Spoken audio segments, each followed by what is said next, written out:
Aye, sit down.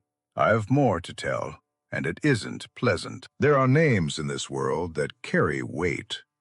Names that scrape like stone on stone when they're spoken. Eclavdra is one of those. I've heard that name whispered in the dark for centuries now. Underdark rumors, merchant talk, things passed along by folk who don't want their names remembered. Every time her name surfaces, bodies follow, and silence.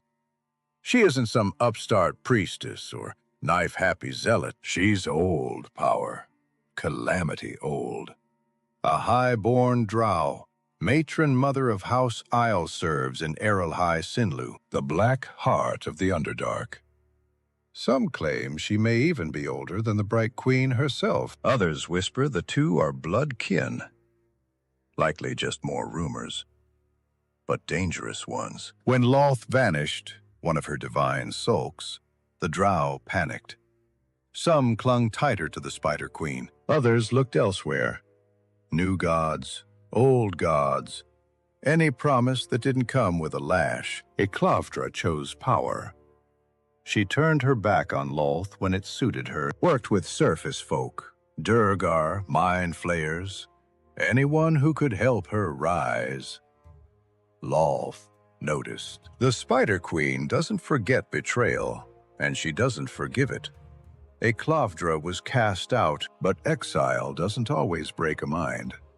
Sometimes it sharpens it out there in the dark, without a city or a goddess to lean on. She learned different lessons. She stopped ruling with fear alone and started ruling with belief, with secrets, with patience.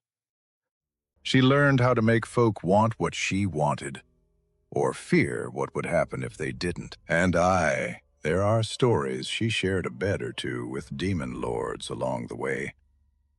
But that's a tale for another time, and another bottle. Now I hear she's back in Loth's favor. The tales I've gathered say she and the Spider Queen have joined hands. Together they mean to march on the material plane. First, to break the Kryn dynasty, then to cleanse every surface-dwelling drow who's forsaken Loth. After that, nothing would stand between them and dominion over all. That's what keeps me awake. The thought of the Spider Queen walking free in stone halls, with Eclavdra at her side. Drizzt thinks I'm wrong. He believes that alliance is a ruse. He says Eclavdra's true aim isn't to serve Loth, but to replace her. That she's convinced the Spider Queen to help her now, only to seize the demon web pits later. He might be right. He knows her kind better than most. But whether she's Loth's chosen blade, or the knife meant for Loth's back, the danger's the same. Eclavdra doesn't march armies into the light. And that's the part that troubles me most. If she's changing her habits, if she's reaching further, moving faster, then you've already rattled her. That tells me two things. First, that you have the power to stop her. And second, that you've painted a very large target on your backs. She won't face you herself, not yet. She'll send blades instead. Assassins, spies, things that don't want their names remembered. If you feel watched, if shadows linger too long, that won't be chance. That'll be her. She sends whispers, false miracles, assassins dressed as divine judgment. She'll make the free drow believe Loth's eye is upon them again. Once fear takes hold, faith follows soon after. And if she truly turns on Loth, if she betrays even the Spider Queen herself, then the Underdark will bleed, while the world above falls none the wiser. I don't know which is worse. A Spider Queen rampaging alongside her sharpest blade, or a blade sharp enough to cut the Spider Queen herself. So no, I don't have all the answers. I don't know where she plots, or who she's turned, but I know the tremor that comes before a cave-in.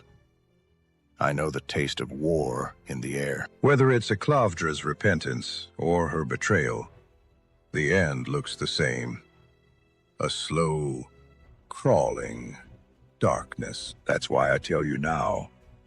You walk into shadows others fear. You notice webs spun where none should be. If she and Loth move together or apart, we've little time to stop it. Mark my words.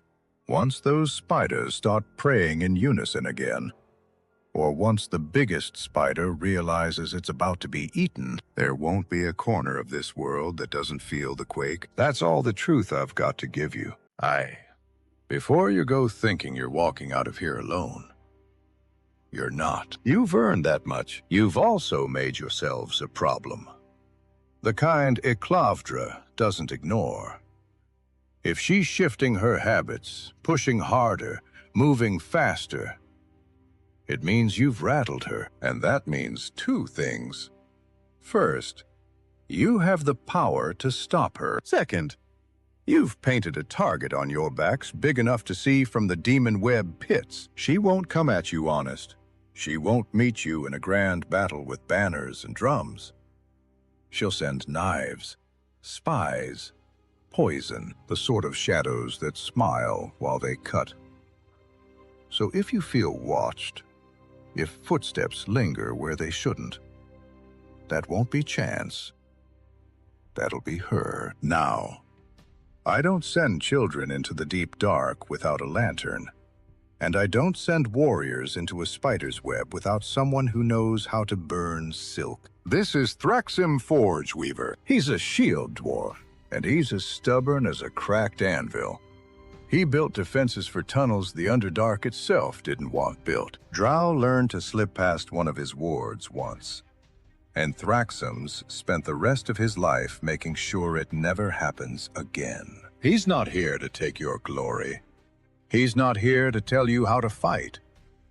He's here to keep you alive long enough to do what you came to do. He sees traps where others see stone. He hears lies where others hear prayers.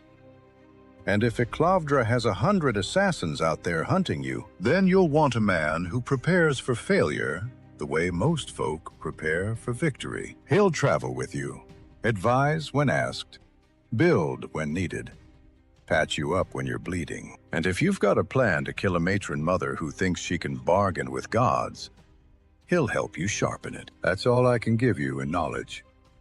But I can give you help.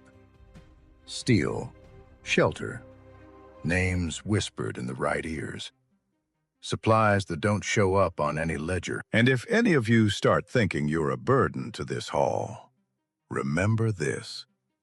If Eclavdra wants you dead badly enough to change her ways, then you're already doing something right. Now go, and don't die on me.